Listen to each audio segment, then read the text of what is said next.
Meal maker சுக்கா எப்படி செய்கிறது பார்க்கலாமா?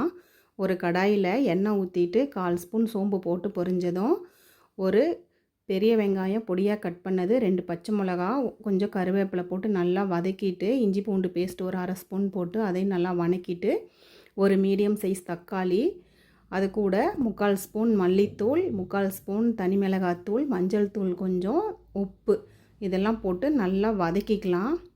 இந்த தக்காளி நல்லா கரைஞ்சி வெந்து வரட்டும். கொஞ்சம் தண்ணி சேர்த்துக்கலாம்.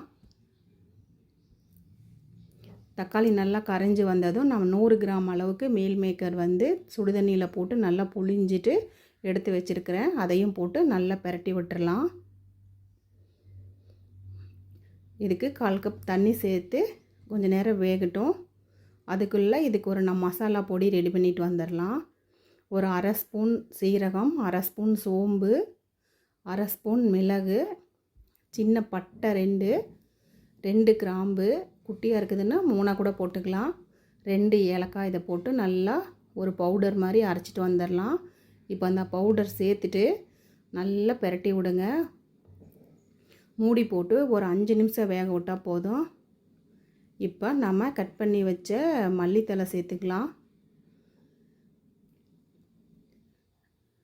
ஒரு 2 நிமிஷம் மூடி வச்சு எடுத்தோம்னா சூப்பரான மீல் மேக்கர் சுக்கா ரெடி ஆயிடுச்சுங்க. செம்ம சூப்பராக இருக்கும். வெயிட் லாஸில் இருக்கிறவங்களாம் இதை தாராளமாக எடுத்துக்கலாம். ரொம்ப சூப்பரான மீல் மேக்கர் சுக்கா நீங்களும் செஞ்சு பார்த்துட்டு எப்படி இருக்குன்னு கமெண்ட்டில் சொல்லுங்கள்.